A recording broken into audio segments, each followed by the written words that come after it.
Hello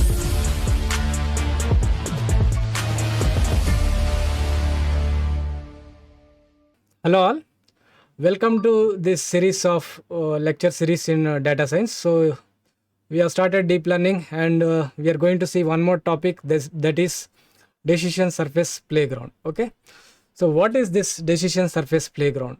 Okay, we are saying neuron, so we need to create neuron, we need to take inputs, hidden layers, outputs, activation functions, so all this. Okay, so now as a analyst or as a person who was working with data, now you tell me, so for this particular, I'll give one data set. Can you able to tell me how many neurons it will be good? Okay, how many neurons can I take to construct a particular network? How many hidden layers I can take? Which activation function I need to take? Can I do any pre-processing steps to analyze all these things and see the output roughly? Like previously, when we are doing machine learning and deep learning, we will be first doing cleaning, right? And then visualize the data.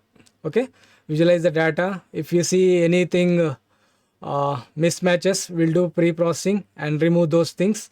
We'll balance the data. Okay, first we'll visualize there. Okay, so in the similar way, while designing the neural networks, okay, while designing the neurons, are we able to actually do pre-visualization?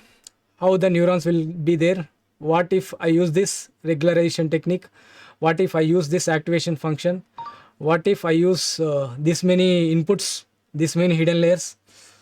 Can I do pre-processing? Means yes, you can do with the help of this concept. Okay, if you know this concept, you will be able to doing this. Okay, decision surface playground. Okay, yeah. So let us see what is this actually, the decision surface playground. Decision surface is a visualization that shows how a model classifies different region in the input space. Okay, how the neurons will be distributed, so how the outputs and the data will be distributed. Okay, this is the pre-visualization. Okay, before constructing any network. Okay, this helps us to experiment with all the possibilities and then get into a conclusion for designing a neural network. Yeah. So what is decision surface? Decision surface is a boundary that separates different class regions in a data set. Okay, this is the definition for decision surface. Okay, so we will be having these two links. Okay, in order to visualize it. TensorFlow. Okay, TensorFlow decision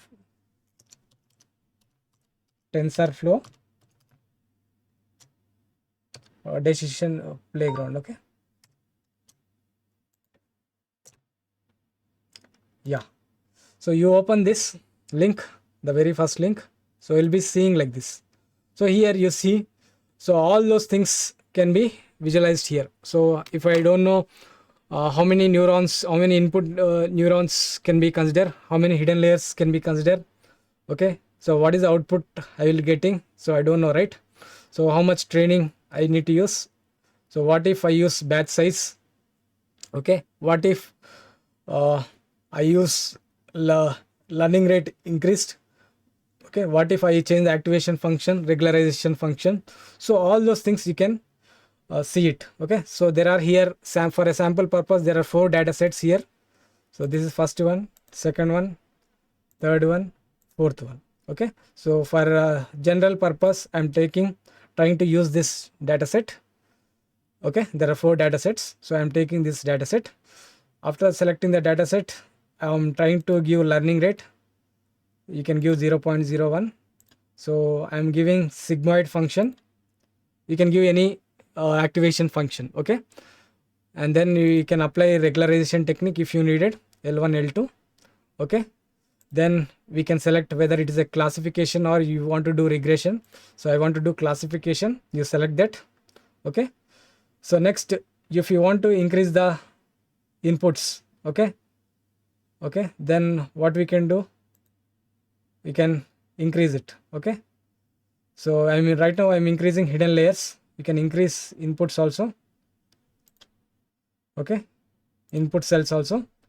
Similarly, you can use hidden layers also, decrease hidden layers also. See, now I taken 2 hidden layers. That's why you can see 2 hidden layers and the connection also you can see here.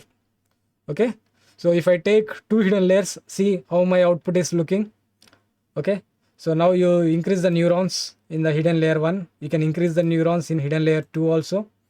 Okay, you can play as you want. Okay, so you can increase neurons, you can increase cells.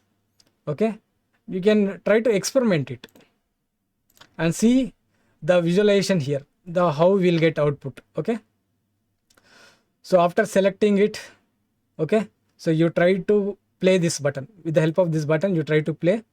So you see the curve here. Okay, you see the exact curve, and then stop the learning rate. Okay, okay, so once again I am trying to do it. So once again I'll try to do it. So see here you will getting training loss and test loss. Okay, so if you understand the graphs only, then only you will try to use this. Okay, in machine learning you have learned training loss and test loss. How the graphs will be? The graphs will be like this. Okay, so how the graphs will be? How the graphs will be? It will be like this. Okay, wait, I'll redraw it. We can redraw it and learn like this. How the curves will be like this. So training loss and testing loss will be like this. Okay, so now you observe those curve here. Okay, and then try to stop the learning rate. Okay, so now again restarting the training process. You observe clearly. So will I am getting this, or should I change the parameters again?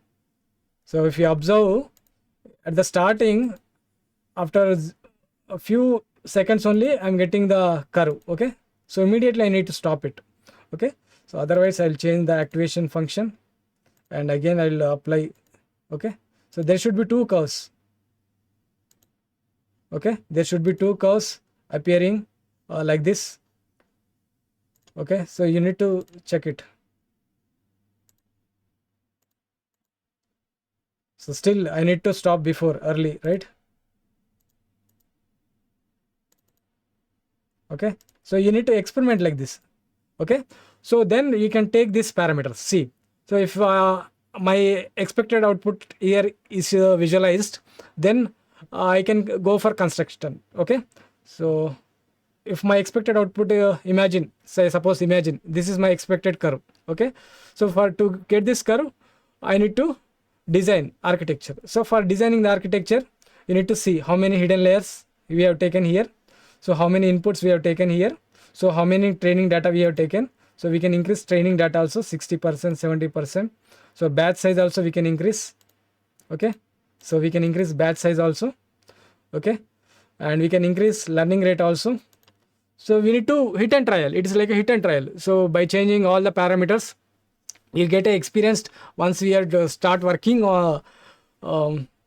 for a longer period. Okay, we will get a full experience when to stop learning rate, how the curves will be looking, so how the neurons will be, so how it actually looks. Okay, so all this can be seen here. Okay, and then we need to take a gap and come into construction of the network. Okay, see, if I want a graph like this, so see, so 4 inputs, 2 hidden layers, first hidden layers with 4 neurons, second hidden layer with 3 neurons, and the activation function is linear activation function, learning rate is 0.03, classification.